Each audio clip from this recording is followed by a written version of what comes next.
Hola, ¿cómo están? Hoy les vamos a estar contando un poco acerca sobre la diabetes, pero primero que nada hay que empezar hablando sobre el páncreas, el regulador de todo esto. Bueno, yo voy a hablar sobre la función del páncreas. Este tiene dos funciones muy importantes y principales. Tenemos la función exócrina, que se dice que es la digestiva, ya que produce un jugo pancreático que ayuda a descomponer el alimento. Luego tenemos la función endocrina, que se dice que es la hormonal, ya que el páncreas libera hormonas para regular la glucemia, es decir, la insulina o el glucagón. Bueno, tenemos la regulación de la glucemia. El páncreas regula la cantidad de glucosa en sangre mediante la acción de la insulina y el glucagón. Estas son secretadas por células específicas en los islotes de Langerhans.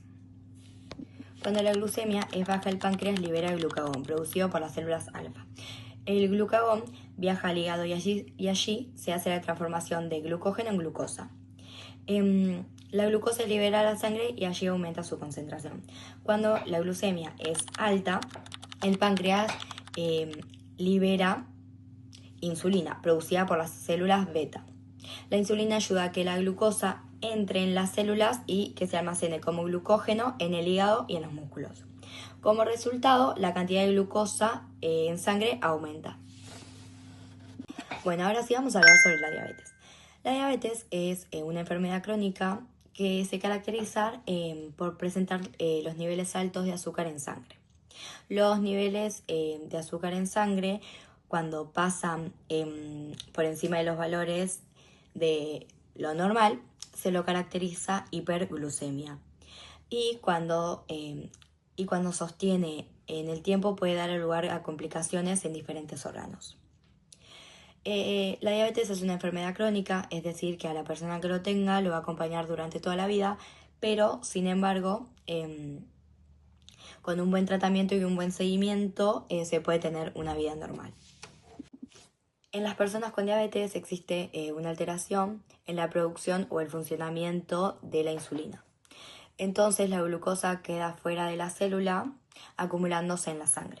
A esto se lo denomina hiperglucemia. Bueno, existen varios tipos de diabetes. La diabetes tipo 1 se genera ya que el páncreas no puede producir insulina, por lo tanto la glucosa no puede ingresar a la célula. Bueno, esta sucede generalmente antes de los 30 años y para tratarlo se puede mantener una alimentación adecuada y inyectar insulina todos los días. Después tenemos la diabetes tipo 2, que esta es como la más común y se produce ya que el páncreas puede producir insulina, pero lo hace de forma incorrecta o no produce la cantidad necesaria, por lo que se ve dificultado que la glucosa ingrese a las células y esto se llama insulinoresistencia. Si bien esta se ve más común que comience luego de los 40 años, en la actualidad está sucediendo en casos de personas más pequeñas. Este tipo de diabetes lo asociamos con el sobrepeso, la falta de actividad física o al tener parientes que ya tienen esta enfermedad. Bueno, después tenemos la diabetes gestacional, que esta se produce o se inicia con el embarazo. Otro tipo específico de diabetes que es menos frecuente es una que es causada por medicamentos o por otras enfermedades, como por ejemplo alguna enfermedad del páncreas. Bueno, yo voy a hablar de cómo se detecta. El diagnóstico de la diabetes se realiza mediante la medición de la glucosa en sangre en ayunas y se recomienda en las siguientes circunstancias. En todas las personas a partir de 45 años y en los menores de 45 años cuando exista al menos un factor de riesgo. Bueno, yo voy a hablar sobre cuáles son los factores de riesgo. Estos pueden ser familiares con diabetes, por ejemplo, padres, hermanos, hijos, diabetes durante el embarazo, mujeres con hijos nacidos con un peso mayor a 4 kilogramos, actividad física insuficiente, o sea, sedentarismo, enfermedad cardiovascular, hipertensión arterial, colesterol alto y tabaquismo. Bueno, yo voy a hablar sobre cuáles son los síntomas. Los síntomas de la diabetes pueden variar de intensidad en diferentes personas y según los tipos de diabetes. La diabetes tipo 1 suele producir síntomas de forma rápida y clara tras la falta de producción de insulina, por lo que su diagnóstico suele ser prácticamente inmediato en el inicio de los síntomas. En cambio, la diabetes tipo 2 es mucho más gradual. Pueden pasar varios años sin que se produzcan síntomas que hagan sospechar su presencia, por lo cual el diagnóstico se puede producir al realizar un análisis de sangre por otro motivo. Los síntomas de la diabetes pueden ser la falta de energía, la poliuria, que es orinar mucho, la polifagia, que sería el aumento del apetito, la polipasía, polidipsia, que es beber mucho por sed, la pérdida de peso o la visión borrosa. También pueden ser las infecciones urinarias a repetición, las infecciones cutáneas a repetición, las heridas que tardan en cicatrizar. Y si tenemos alguno de estos síntomas o características, pues los pacientes se tendrán que acercar al centro de salud más cercano para realizar un control sobre esto. Bueno, ahora voy a hablar sobre las complicaciones. Cuando el azúcar en sangre tiene valores por encima de lo normal sostenidos durante mucho tiempo, se dan estas complicaciones a nivel crónico. Cuando se afectan los pequeños vasos sanguíneos se denominan complicaciones microvasculares, que comprometen a los ojos, a los riñones y nervios de los pies. Si se infectan los vasos sanguíneos de mayor tamaño, se denominan complicaciones macrovasculares, que comprometen al corazón, cerebro o arterias de los miembros inferiores. Las complicaciones de la diabetes pueden prevenirse controlando los niveles de la glucemia en sangre y de otros factores de riesgo cardiovasculares. Bueno, ¿cuál es el tratamiento? Este se basa en 4 pilares.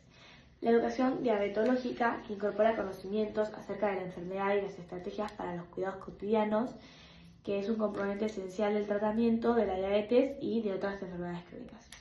Después está el estilo de vida saludable, que este comprende un plan alimentario equilibrado con proporciones adecuadas que incluyen verduras, frutas, granos integrales, legumbres, carnes, lácteos descremados y bajos en sodio, con reducción al mínimo del consumo del alcohol.